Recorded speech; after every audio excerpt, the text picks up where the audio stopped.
Hola a todos, bienvenidos al canal nuevamente. Les mando un abrazo hasta donde se encuentren. Estoy agradecido con Yeshua, el Mesías, por darme la oportunidad otra vez de estar con ustedes por medio de este canal. Baruch haba Beshem Adonai, bienvenidos nuevamente. Le damos bienvenida a Yeshua, a Mashiach, y siempre recordamos sus palabras. Nosotros el día de hoy vamos a continuar estudiando el documento Q, el Evangelio Q, lo relativo a las palabras que ya hemos estado hablando de Yeshua respecto a Yohanan el Inmersor. Si usted escuchó la anterior grabación, fuimos estableciendo algunos puntos históricos sobre Yeshua y sobre Yohanan el Inmersor, basados en las palabras del documento Q, como usted lo puede ver, que dijo Yeshua, y eso es lo que estamos estudiando, que Yohanan el Inmersor era un profeta y más que profeta, ¿verdad? Eso es lo que hemos estado estudiando en la última grabación. Y créame que me siento honrado de poder estar enseñando nuevamente aquí.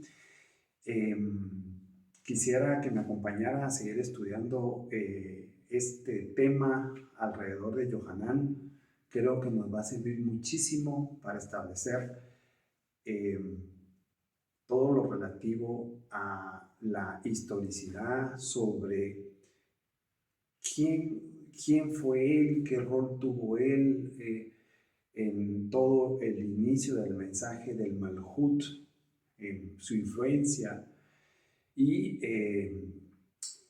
cómo se pudo ir formando, digamos, la idea del Malhut, cómo lo fueron enseñando, lo que tuvo que ver Yohanan respecto a la creencia del sacerdocio, respecto a la creencia del templo, lo que tenía que pasar, es decir, lo que tenía que ir cambiando.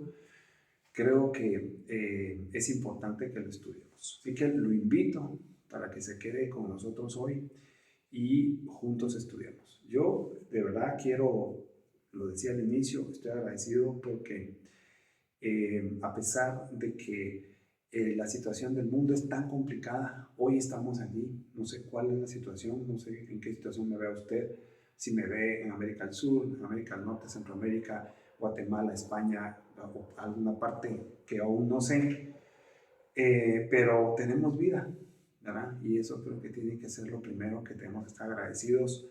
Tenemos vida y estamos respirando. El Mashiach nos está permitiendo estar acá, así que agradecidos por la vida que Él nos ha dado. Muy bien, mire, quiero comenzar diciendo estas palabras porque hay algunos temas que vamos a tocar hoy alrededor de Yohanan. Vamos a ir despacito para tomarnos el tiempo. Y he visto que hay personas que están estudiando el documento Q conmigo. Yo les invito a que sigan estudiando. Las palabras originales de Yeshua son muy importantes. Vamos a continuar con eso. Pero quiero comenzar con esto. Mire, he visto muchas publicaciones de personas, obviamente seguro, pues son estudiosos de la Biblia, ¿no? Sacan publicaciones, lo digo por lo que este canal habla. Este canal habla del Mashiach judío, no el Mashiach de una religión, y eso es cabalmente el punto donde me quiero centrar.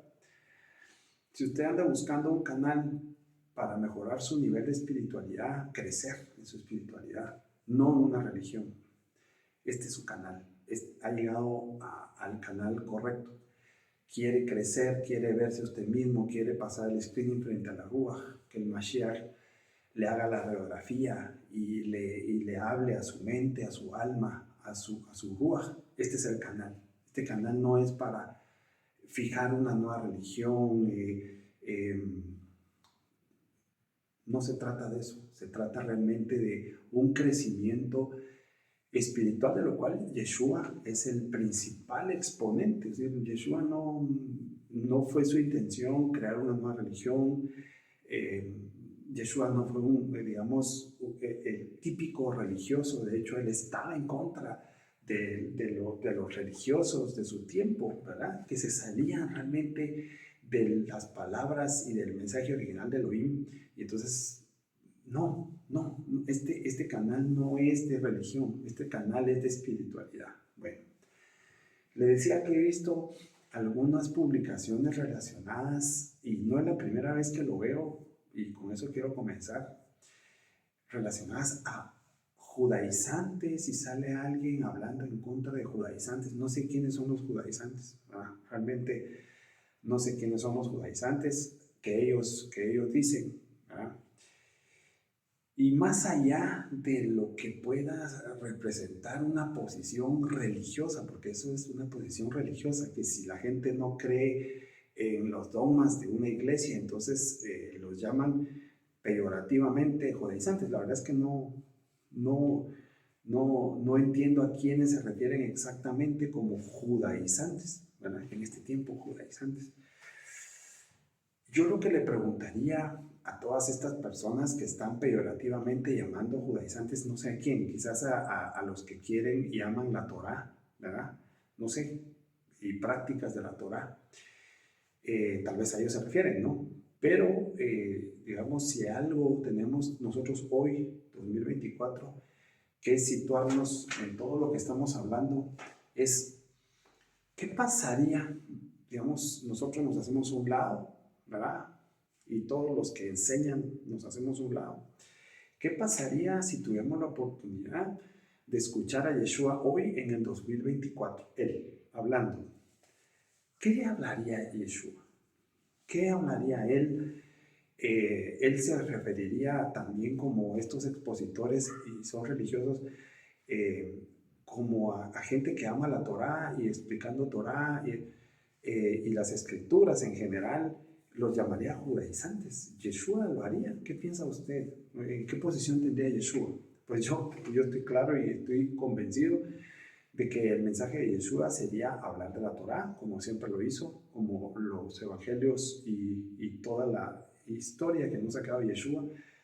Él enseñaba Torá y, como dice Mateo 5:17, pues no vino para tirarla ni romperla, sino vino para darle el sentido máximo en su plenitud a la Torá. Entonces, qué lamentable que el día de hoy hayan personas religiosas que peyorativamente a personas que puedan estar hablando Torá, bien, mal, bien ubicados, desubicados, pero con amor y deseo.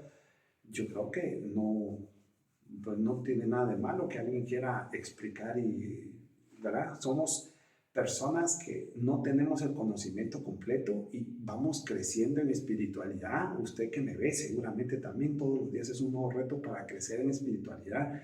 Y entonces yo pienso que no hay, aparte de Yeshua, un iluminado como él para poder explicar la Torah. Nosotros yo siempre lo he dicho en el canal, somos talmidim. Yo soy un talmid, ¿verdad?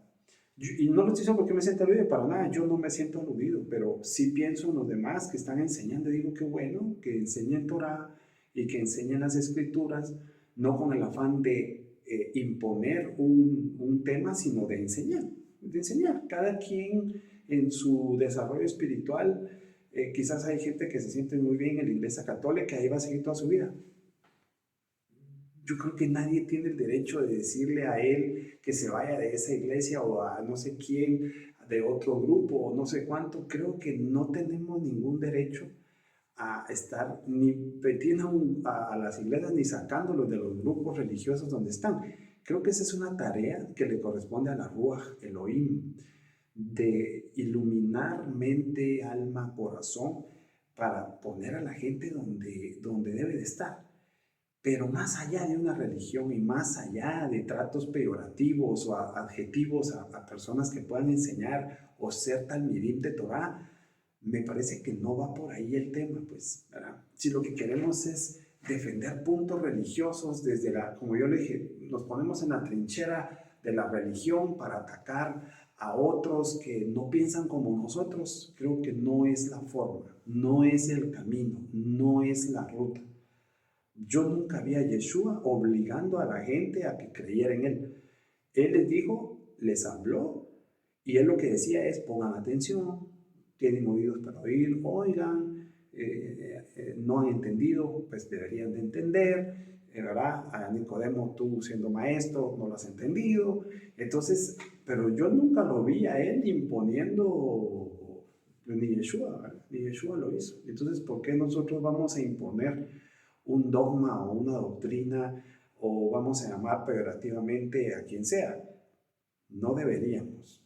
No deberíamos, y deberíamos de enfocarnos en el crecimiento, hablar de Yeshua, del Mesías, su retorno, todo lo que ustedes quieran, pero enfocarnos en la espiritualidad, no centrarnos en puntos dogmáticos. Y si usted no cree en el dogma, entonces se atreven a decir hasta, la gente habla de salvación, perder la salvación, judaizantes. No, maduremos, señores, maduremos, seamos personas, como dijo Pablo, ustedes que son espirituales, ustedes que son, ahí estoy, si fue Pablo quien lo dijo y lo dijo de esa forma, estoy de acuerdo con lo que ustedes que son espirituales, no digo ustedes que son religiosos, ¿verdad? Bueno, dicho lo dicho, entonces la idea es que nosotros establezcamos premisas en el campo netamente espiritual para tener un crecimiento con Yeshua.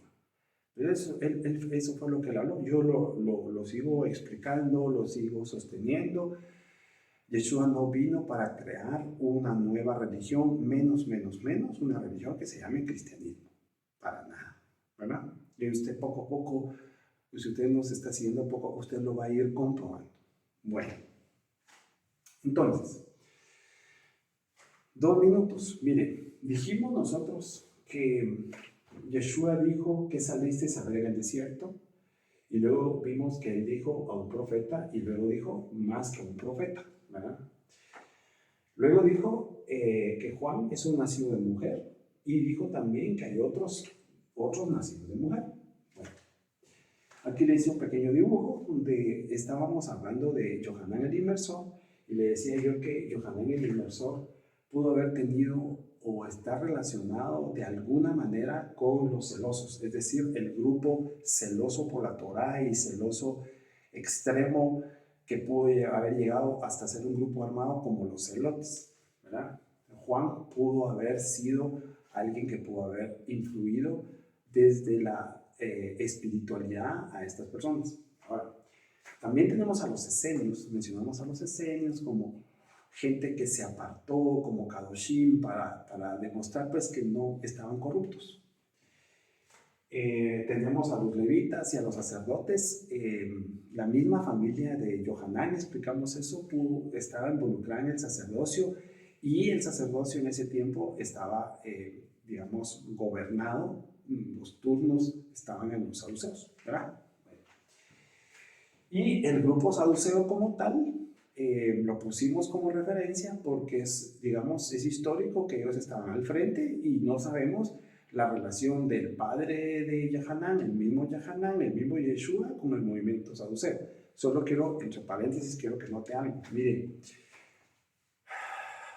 es histórico que el grupo saduceo era el que se sintió más ofendido con las palabras de Yeshua, es decir, tenían una discrepancia sobre aspectos del sacerdocio, el manejo del templo, y ellos son los que lideran de alguna manera, fíjese, de alguna manera lideran una oposición contra Yeshua, y tenemos que, no los fariseos, de hecho los que dicen que se sintieron realmente ofendidos de las palabras de Yeshua sobre el templo son este grupo saduceo que está aquí.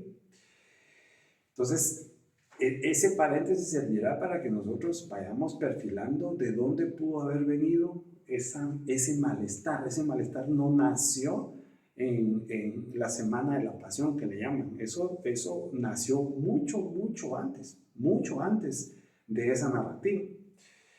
Y tenemos, cerrando el paréntesis, la comunidad de Qumran también moviéndose en toda el área del desierto, de donde se movía digamos, el movimiento de Yahanan.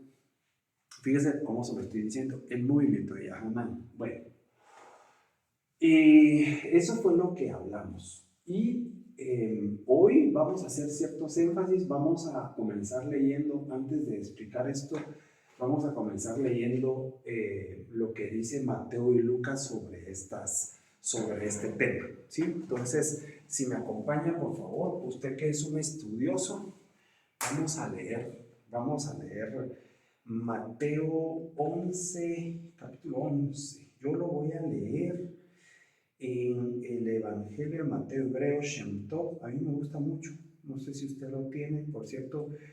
Si usted lo quiere tener, solo es que me escriba y yo con mucho gusto se lo puedo enviar. Mateo Shem Tov, vamos a ver, Mateo 11, se lo quiero leer. Vamos a ver Mateo 11 en Shem Tov.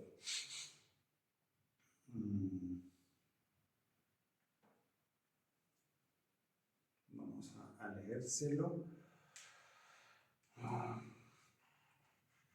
11, Mateo 11.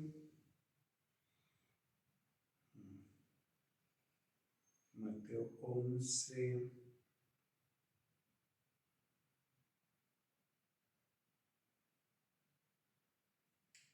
En el versículo, quiero que me acompañe, 11:7.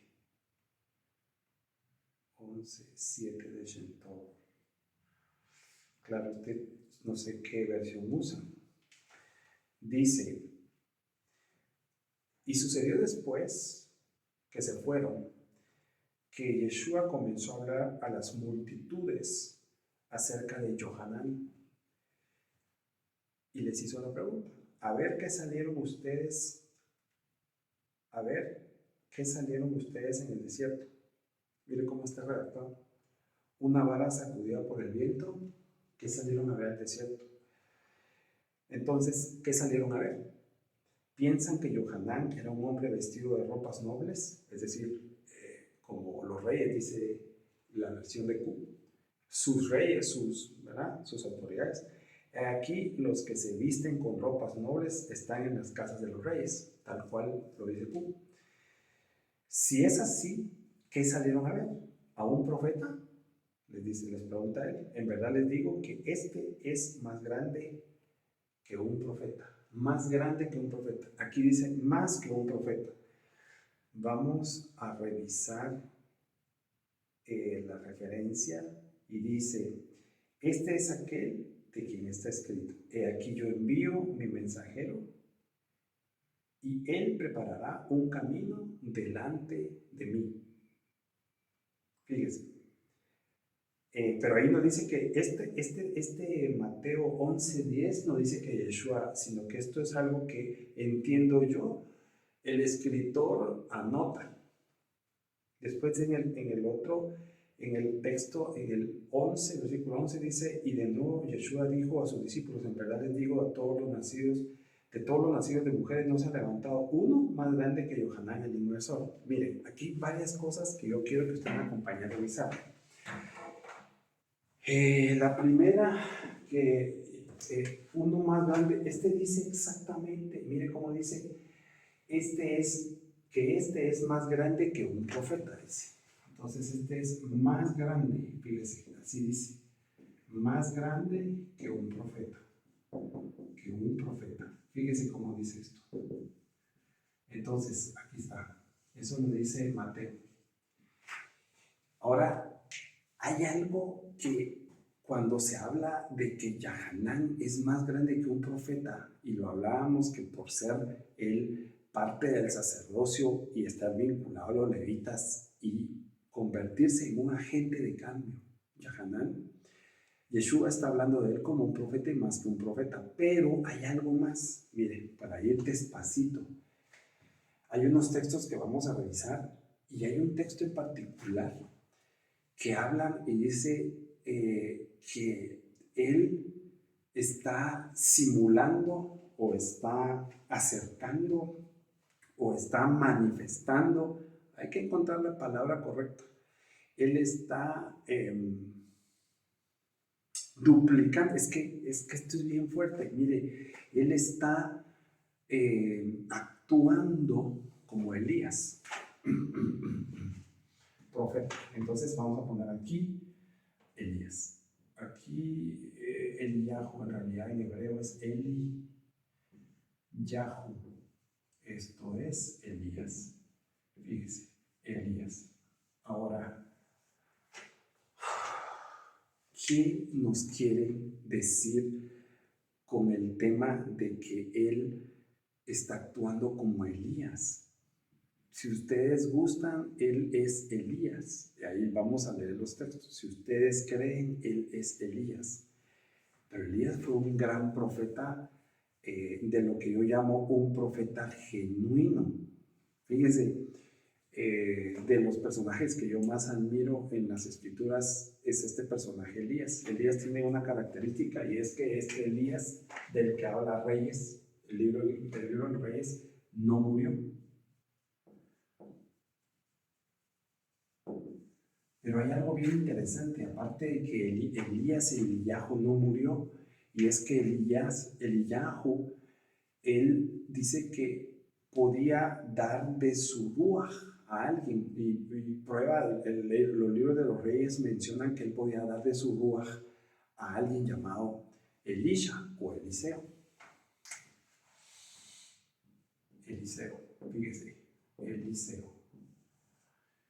Entonces dígame usted, ¿cómo explicar esto? ¿Cómo explicamos nosotros que Elías podía dar de su ruaj a Eliseo? ¿Cómo es eso? Es decir, ¿cómo debemos de entender nosotros, en qué contexto debemos de entender que Eliyahu podía dar de su ruaj a alguien más?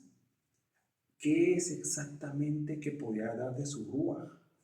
Porque ruaj digamos, es la palabra hebreo para la traducción de soplo. Fíjese, pero el soplo, según Bereshit, está asociado al otorgar vida. Entonces, ¿qué pasaría si en realidad lo que nos están diciendo es que este Elías podía como replicarse, como duplicarse? O sea, siendo él uno, podía también ser y estar en otro. Esto es muy fuerte, pues, digamos, esto es muy... ¿Y cuál es el contexto que nos quieren decir? Entonces la pregunta de esa relación, Eliyahu con Elisha, ahora preguntaría yo, ¿cuál es la relación de Eliyahu con este Yahanan? Que Yeshua dijo, si ustedes gustan, él es Eliyahu, es decir, Elías. Pero fíjese que tanto Mateo como Marcos capítulo 9 y Mateo capítulo 17, hablan de que Eliyahu, según el libro de los Reyes, dice que Eliyahu fue llevado a los Shamaí sobrenaturalmente. Pero en Marcos 9 y en Mateo 17 aparece vivo. Aparece vivo a la par de Yeshua y aparece vivo a la par de Moshe. Fíjese usted. Entonces, no solo aparece vivo, porque hay un misterio. O sea, aquí hay un misterio, pero todo es por las palabras de Yeshua. Digamos nosotros, mire qué interesante. Nosotros estamos diciendo que Yeshua dijo que Él es un profeta y más que profeta. Entonces, lo que nosotros estamos, digamos, metidos en esa grieta de las palabras de Él, y entonces ahora también dijo, si ustedes gustan, Él es el profeta Elías, Él es el Yahweh. Es una memoria que tenemos que estudiar con bastante atención y muy minuciosamente. Entonces, ¿a qué se refería Yeshua cuando dijo, si ustedes gustan, Él es Eliyahu? Entonces, ahora vámonos y veamos que Eliyahu fue llevado sobrenaturalmente a los Shamaim, pero después aparece vivo con Yeshua. Tiene la lógica humana y nuestra mente humana dice, bueno, no murió. Ahora, el tema es cómo Él otorga de su ruaj. Es decir, le quiero traer a colación algo. Miren,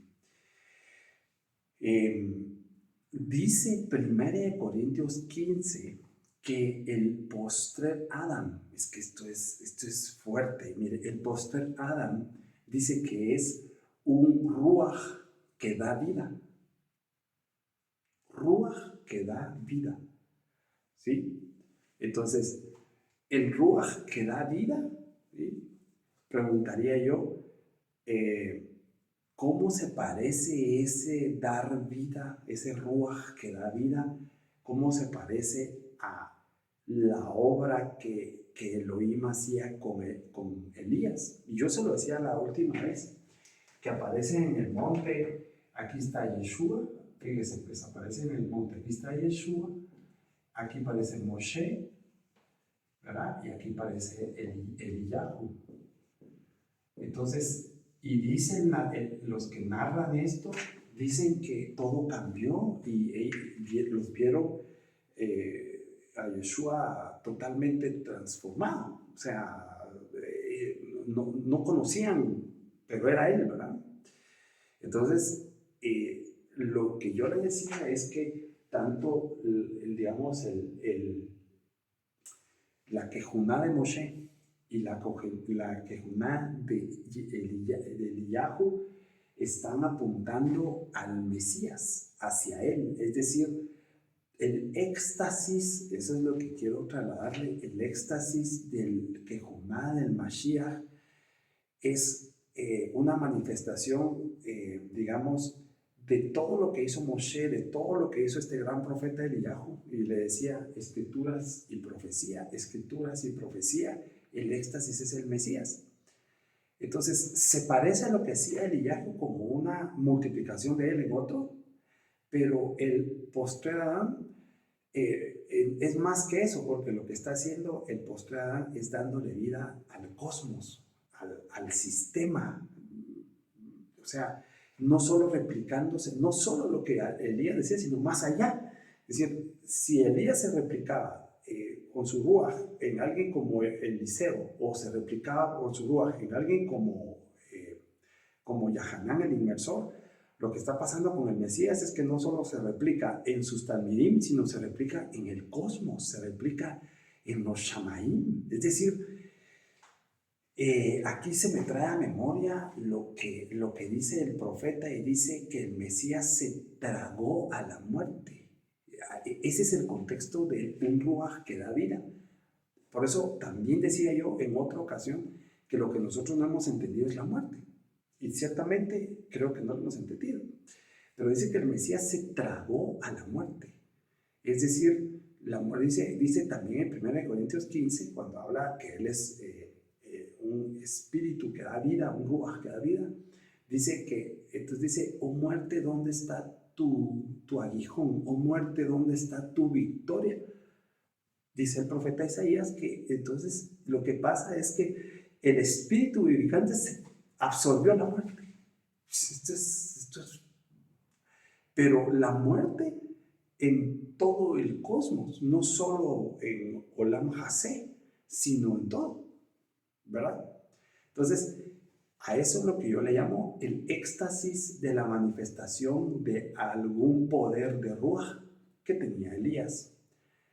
Pero en él, en el Mesías, se perfecciona y llega a su cenit, de tal manera de que no solo es una multiplicación de Ruach en sus talmidim, sino en el cosmos, en Shamaim, ¿verdad? Donde sea necesario. Esto es por eso, y se lo digo entre paréntesis, nosotros que hemos estado estudiando el retorno del Ben Adán, ¿verdad? En hebreo, el Hijo del Hombre. Mire, no sé exactamente cómo Él se va a manifestar. Hoy no tengo yo para decirle, mire, así o así se va a manifestar Él. Lo único que sé es que quien va a aparecer, que es Él, ¿verdad? Por supuesto. Pero a lo que quiero decir es, quien va a aparecer nuevamente es alguien muy grande, es alguien muy poderoso. Por todo lo que hemos estado estudiando, quien aparezca, Él, digamos, porque por eso les estoy citando yo Marcos 9 y Mateo 17, ellos lo vieron y dijeron, pues es Yeshua, pero está, y yo se lo decía la vez pasada, está transfigurado, está transformado. Cuando el Ben Adam aparezca, va a ser algo, va a ser algo que la gente, todos nos vamos a quedar atónitos de ver quién es él.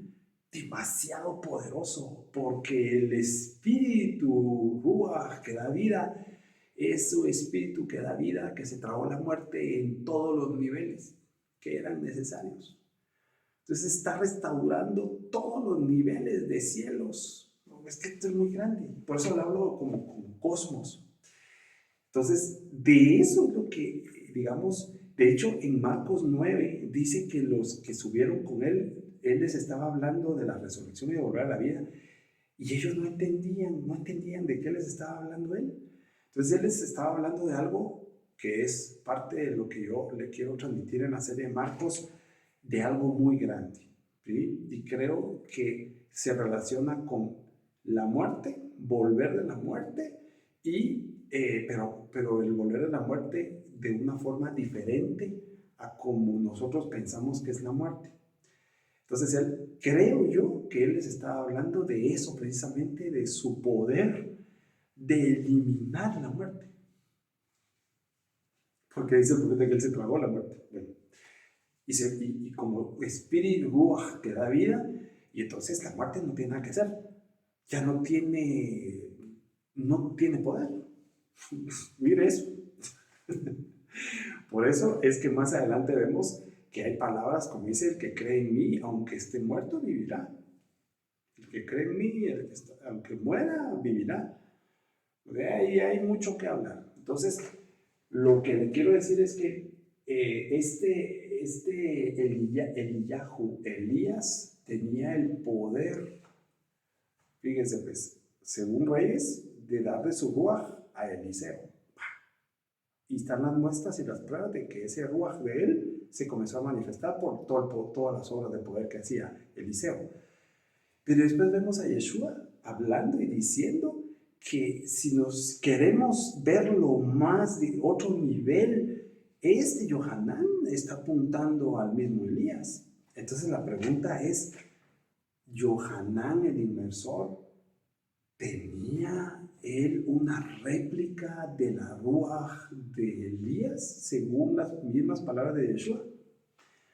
Lo vamos a contestar en otra oportunidad. Quiero avanzar y, por favor, simplemente decir en Mateo 11, que era más grande que un profeta, ¿verdad? Más grande que un profeta, Yohanan el inmersor. Y quiero sí introducir el tema de nacido de mujer. Mire, el tema de nacido de mujer a mí me llama mucho la atención porque vemos en las escrituras que la madre de Yohanan, al parecer, era una mujer que no podía tener hijos, ¿verdad? Entonces, hay un evento ahí donde, de acuerdo a lo que es el mensaje que recibió el padre, ella iba a quedar encinta. Entonces, no deja claro el evangelista de Lucas qué sucedió, pero aparece ella encinta y está esperando un bebé que es Juan, es Yohanan. Ahora, ¿qué pasó allí? Podemos nosotros tener la teoría de que es un nacimiento sobrenatural, pero ¿basados en qué? En estas palabras, precisamente, nacido de mujer. Entonces, tenemos dos alternativas. Si el nacido de mujer es porque es algo, así se entendía a todos los que nacemos en el mundo, o el nacido de mujer es porque no había una intervención masculina en el engendramiento, ¿verdad? Entonces, puede ser que eso lo podían entender bien ellos y nosotros somos los que no hemos entendido, pues. Entonces, ¿a qué nos trae memoria esas palabras de Yeshua de nacido de mujer? Fíjese que si eso fuera así y esta teoría, esa línea de interpretación fuera correcta, entonces tenemos que irnos hasta recordar a Javá, que lo traducen como Eva en las Biblias. Entonces, ¿cómo una mujer en aquel momento, en otro cielo, en otro mundo, podía dar a luz sin ninguna intervención masculina. Obviamente porque, entre los cielos, los cielos de arriba y este mundo de abajo hay mucha diferencia. La primera diferencia es esta corporeidad. Entonces, si Java tuvo más, que es lo que vemos en las escrituras, lo vamos a estudiar en el alma viviente y no hemos llegado ahí, ¿no? Si ella pudo dar más hijos, como dice, es la madre de los vivientes, tuvo que haber sido en este contexto, en el contexto que Yeshua ya habla de Yohanan, que entonces ella pudo haber dado más hijos, ser madre de vivientes, pero sin ninguna intervención masculina. Es que no tiene sentido que hubiera, porque dice claramente que eran almas, dice que eran nefesh. El nefesh no implica una corporeidad, el nefesh en hebreo implica una energía no densa, es decir, no material. Entonces, si en todo caso la línea de interpretación es que la mujer podía dar a luz hijos espirituales, ¿verdad? Porque ese es el caso, sería el caso de Yohanan, solo que de este otro lado de la cortina, es decir, de este lado de un mundo donde sí es denso. Imagínense usted la operación espiritual que tuvo que haber sido, si es así, que tuvo que haber sido hecha para que Yohanan entrara al vientre de la madre. Bueno, entonces, eso puede ser una alternativa para entender el mundo de Java, ¿sí? Eva, y el mundo donde Yahshua está diciendo que este Yohanan es un nacido de mujer. Fíjense. Ahora, resulta ser que una historia parecida, porque está Gabriel involucrado, también habla del el engendramiento por la Ruaj de Yeshua mismo, con María. O sea, son prácticamente nacidos de mujer. Es decir, no hubo ninguna intervención masculina en el engendramiento. ¿Sí? Y Yeshua dice que entre los nacidos de mujer, entre los nacidos de mujer no hay otro más grande que Juan. Así lo dice, ¿verdad? Entonces, Yeshua mismo. Ahora, eso hace especial a este Yohanan. Ya hemos hablado de su lance, con el mismo Yeshua hablando de él como el tema de Elías. Aquí quiero hacer un paréntesis y decirlo rápido, y es que hay una característica, hablando de judaizantes, hay una característica que me llama la atención.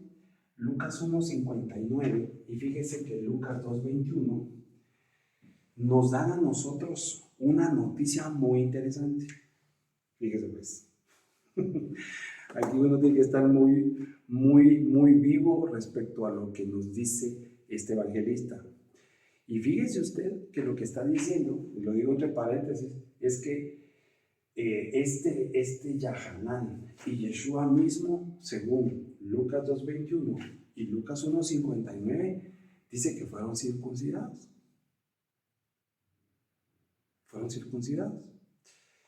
Y entonces, si nosotros volvemos a tanto a la práctica espiritual, lo hablamos al inicio de esta introducción, de esta grabación, como la historicidad, preguntaríamos, ¿qué beneficio tendría la iglesia u otros grupos de inventar que Yeshua fue circuncidado y que Yohanan el inmersor fue circuncidado? Pensemos un momento, ¿quién se beneficiaría, digamos, del lado de la iglesia o de otros grupos de inventar, decir que fueron circuncidados?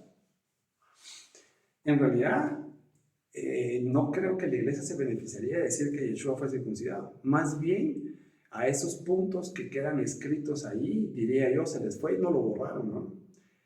Y eso nos ayuda, porque entonces eso quiere decir que eso ha de ser histórico, eso realmente pasó. Eso no es una invención de nadie, porque ¿quién queda beneficiado? Si después vemos a un Pablo hablando con unas controversias ahí de la circuncisión, más adelante en el tiempo. Recuérdense que aquí estamos, digamos, estas elaboraciones de Lucas, estamos hablando del año 90, ¿verdad? Y Pablo, no sabemos si exactamente la carta de Gálatas, que en teoría debería estar en los años, entre los años 50, digamos, lo dijo en ese tiempo o lo dijo después. Lo que sí es cierto es que había una controversia ahí sobre el tema de la circuncisión, judaizantes y ese tipo de cosas. El punto es el siguiente, el punto es, si Yeshua fue circuncidado y Yahanán el inmersor fue circuncidado, la pregunta es ¿por qué? ¿Por qué fueron circuncidados? A ver, hablando un poquito de la espiritualidad, a lo que nos hemos metido con los profetas, el sacerdocio, la circuncisión. Tenemos la referencia de la circuncisión con el mismo Abraham, ¿verdad? Entonces, no hablemos ni siquiera de la ley de Moshe respecto a la circuncisión. Remontémonos hasta Abraham. Y entonces, si nosotros ponemos a Abraham en el contexto de la circuncisión, de esto, porque va a ver para dónde voy. Entonces, y si es histórico, si ellos eran nacidos en Israel, eran nacidos en Belén, eran nacidos en Jerusalén, eran nacidos, no recuerdo exactamente si dicen dónde nació Yahanán, ¿sí? El tema es, ¿por qué se iban a circuncidar? ¿Por qué se iban a circuncidar? ¿Qué piensa usted? ¿Se iban a circuncidar porque ellos iban a hacer una señal para pertenecer y ser hijos de Abraham físicamente? ¿O ellos se iban a circuncidar porque iban a pertenecer a un linaje espiritual? ¿Por qué? ¿Por qué se iban a circuncidar? ¿Por qué los circuncidaron? Pues, eran niños. Quiero decir, ese es el contexto. ¿Por qué los circuncidaron? Obviamente, pues había una Torah que hablaba de la circuncisión, pero también está Bereshit, que es Torah, que habla del pacto de Elohim, ¿verdad?, con Abraham respecto a esa señal de circuncisión. Entonces, la pregunta para nosotros hoy es, fíjense, pues, si ya dijimos que a la iglesia, digamos, va en contra de la iglesia, eso quiere decir que es histórico, eso sí sucedió. O sea que tenemos un Yeshua circuncidado y un Yahanán, el inmersor, circuncidado. Lucas 2:21 y Lucas 1:59. ¿Por qué? ¿Y cómo debe de entenderse la circuncisión de ellos? Siendo los dos profetas genuinos. Yeshua, ya lo va a los textos, ahora los vamos a leer. Yeshua reconocido como profeta legítimo y Yahanán reconocido como profeta legítimo. Entonces, ¿cuál es el contexto de la circuncisión de ellos? Los dos profetas legítimos. Entonces, ellos se circuncidaron porque iban a pertenecer a un grupo, digamos, a una simiente que está dentro de Abraham. Por eso es que se llama, le decimos padre Abraham, porque debemos de pertenecer a la simiente espiritual de Abraham. Entonces, ellos se circuncidaron porque tenían que demostrar que eran hijos de Abraham en la carne. No, si ellos nacieron ahí. Entonces, ¿por qué se tenían que circuncidar para decir yo soy hijo de Abraham? Que ahí nacieron. Entonces, ¿usted no cree que en realidad la circuncisión es una señal, pero de pertenecer a una simiente espiritual? No precisamente en un ADN estrictamente humano. Va. Entonces, ¿por qué eso es importantísimo? Primero, porque son profetas genuinos y ellos lo hicieron. Y si nos digamos, los talmidim de Yahanán y los talmidim de Yeshua, seguramente se circuncidaron. Es decir, si se les pasó cuando eran bebés al octavo día, que sus padres lo hicieran, se circuncidaron en algún momento del estudio de la Torah. ¿Verdad? Bueno, ahora, si nosotros estamos en el entendido de que es un tema estrictamente espiritual, de crecimiento espiritual, de pertenencia a la simiente de arriba, no de abajo, de arriba, como ellos lo pensaron. La pregunta es, ¿por qué nosotros como Talmidim no nos circuncidamos? Entonces, usted va a decir, no, pero es que eso es hablando de judaizantes y ese dilema, y esos son legalismos, y esos son... Espere, voy a hacer otra vez, yo le pregunto, a ver, año 2024, si usted tiene a Yeshua, no yo, no a quitar, usted tiene a Yeshua enfrente, y le pregunta a Yeshua, y le dice, Adón, dime por qué te bautizaste y dime por qué te circuncidaste y dime por qué yo debería de circuncidarme. ¿Qué creería usted que le diría a Yeshua? ¿Usted cree que Yeshua le diría, oh, mira, lo que pasa es que hay unos judaizantes ahí que andan hablando de la Torá? ¿Qué es eso? Entonces, ¿qué cree usted que Yeshua le diría? ¿Qué cree usted que él contestaría respecto a la circuncisión? ¿Usted cree que Yeshua diría, no? ¿O cree usted que nos daría una enseñanza como la que le dio a Nicodemo? Espera, ¿no has entendido a qué se refiere esto? Pienso yo que la respuesta podría decir, mira, creo que no has entendido de qué se trata. ¿Sí?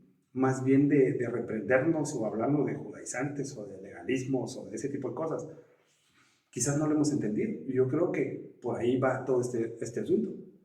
Está tan mal tocado y tan formado por teologías de 3000, 2000, 1000 N cristianismos, que el día de hoy hablar de esto es hablar en contra de qué, pero no en contra de Yeshua, el judío no. Yo estoy seguro que Yeshua respondería y nos explicaría a la perfección el tema de por qué circuncidarte. Estoy seguro de lo que conozco de Yeshua, judío, explicando la Torá, estoy seguro.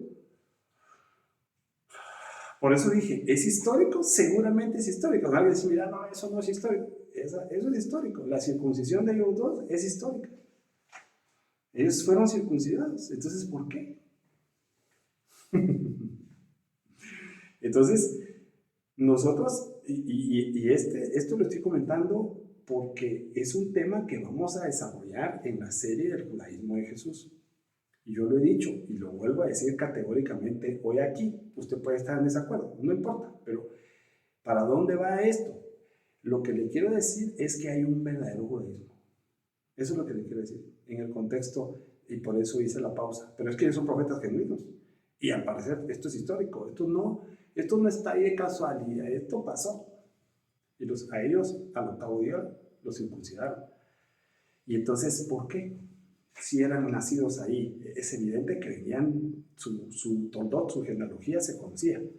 ¿Y entonces por qué se iban a circuncidar? Porque entonces el sentido es distinto. Bueno, fíjense, histórico, sucede. Dos profetas genuinos como Yahanán y Yeshua circuncidados. Ahora le pregunto yo, en esa línea de interpretación, ¿por qué nosotros no nos circuncidamos si nosotros estamos alegando de que somos hijos de Abraham? Como también de Yeshua. ¿Por qué no? Porque eso se interpreta ¿qué? ¿Como qué? Como legalismo, qué sé yo, cómo le dice la gente. ¿O realmente nosotros deberíamos de circuncidarnos? ¿Sí?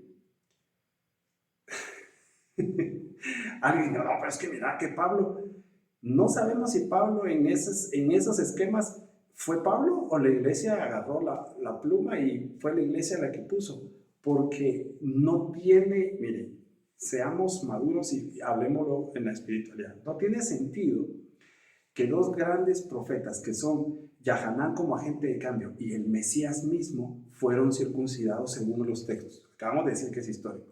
Entonces, ¿qué sentido tiene que venga yo, me llame San no sé qué, me llamo San Pablo? Y yo, San Pablo, según la iglesia, digo, no, ¿cómo hacer eso? Que si estos se quieren, que se corten, o sea, me parece a mí que yo, como puedo ser San no sé qué, yo no tengo la autoridad para cambiar esa vaina. Yo puedo tener una interpretación, yo se lo digo, mire, esta es una teoría, esta es mi teoría, usted tendrá la suya, ¿sí? Pero entonces, no creo que haya una voz autorizada, menos de la iglesia, o menos de esta gente que sale hablando y degradando o queriendo hablar mal de gente que estudia la Torah, en poner un dogma basados en palabras de Pablo. Si fue él, me parece a mí que es una interpretación de él, pero si en todo caso, digamos, fuera Pablo, permítame disentir de lo que el ejemplo de esto, digamos, si San Pablo no hubiera sido San Pablo, como dice la iglesia, sin la obra de este gran hombre, profeta Yohanan el Inmersor, ¿verdad? Menos la obra de Yeshua. Entonces, estamos, no sé, 30 años después, 35 años después, o más, hasta 40 años después, porque la historia que le he contado a Yohanan y Yeshua viene mucho más, no precisamente cuando tuvieran 30 años, viene antes, de jóvenes. Mencioné lo de Yeshua de 12 años en el templo con los sabios estudiando Torah. Entonces, la interpretación de Pablo se volvió doctrina y se volvió un dogma. Y entonces, entonces, ¿qué es la circuncisión? Es más, ni lo haga. ¿Pero por qué?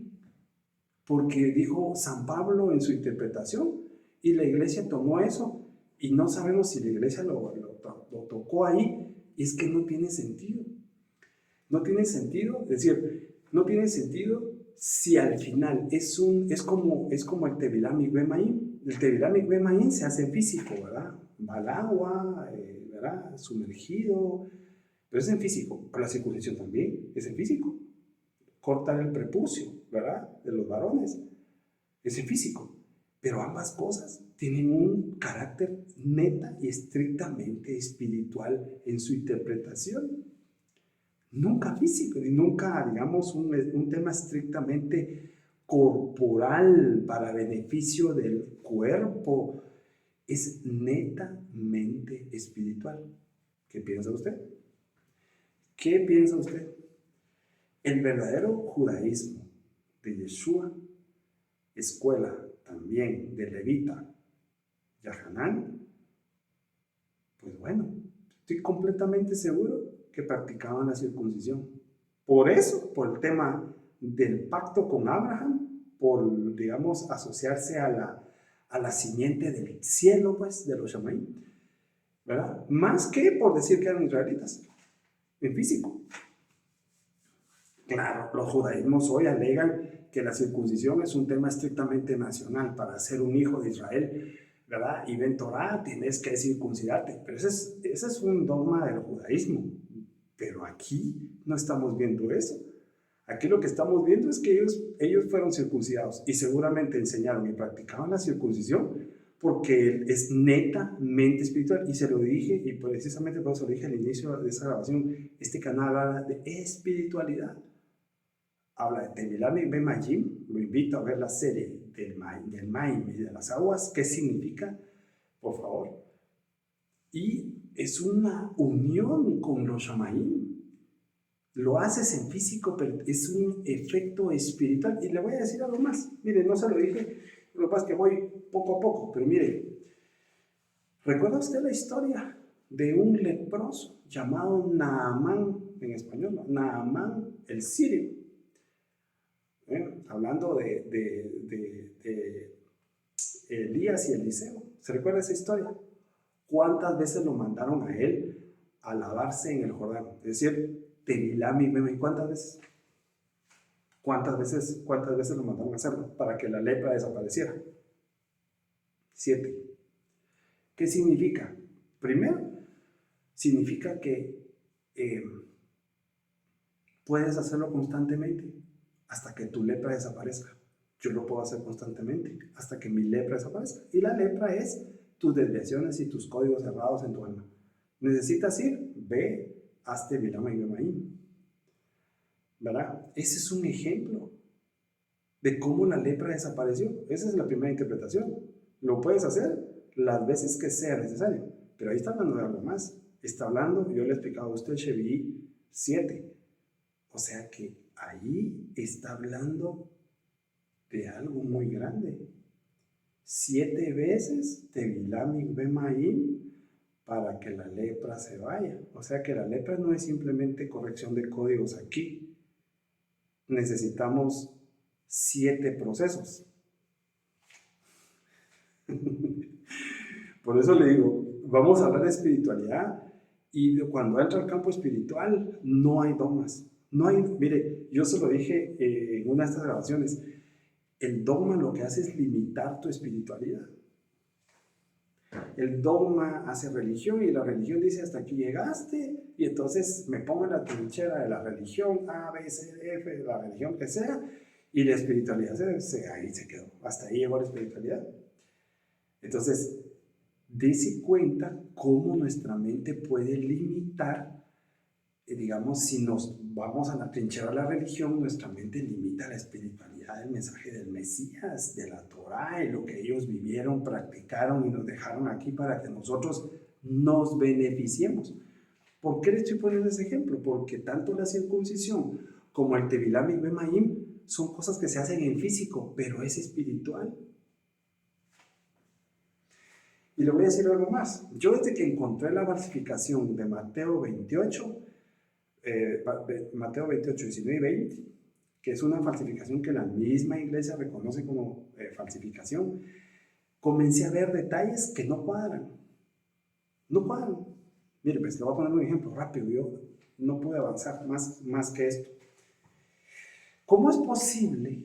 Y ahí me di cuenta, y después me di cuenta que era una falsificación, pero comencé leyendo sobre el Tevilá Mikvé Mayim practicado por la comunidad primitiva después de que Yeshua se va y asciende en un Shabbat. Y entonces dice que ellos practicaban el Tevilá Mikvé Mayim en el nombre de Yeshua. ¿Sí?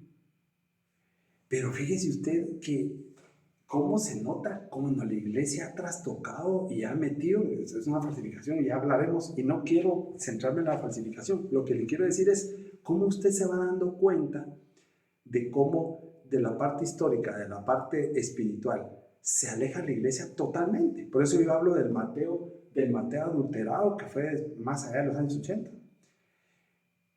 Y entonces dice, bautizándolos en el nombre del Padre, del Hijo y del Espíritu Santo. Esa es una fórmula que no usó la comunidad primitiva.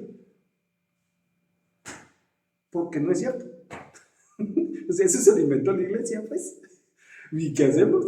Ahí está claro, la iglesia dice, no, esa es una teología desarrollada después del año 100, pues eso puede llegar muy lejos. Muy lejos. Eso es un desarrollo teológico. ¿Verdad? Si no, entonces dijera que ellos practican en ningún caso. Y usted, por favor, yo he leído, no sé, varias veces el libro de los Hechos. Buscando específicamente, agarré 3 Biblias diferentes para ver diferentes traducciones de todos los eventos de Tevilá Mikvé Mayim. Fíjese pues lo que dice. Todos los eventos de Tevilá Mikvé Mayim y jamás bautizaron en el nombre del Padre, del Hijo y del Espíritu Santo. ¿Por qué? Porque eso no existía. Eso es una invención de teólogos de la iglesia. Es Dios lo que siempre he dicho. La iglesia se inventó a sí misma y después comenzó a inventar vainas. Eso es uno.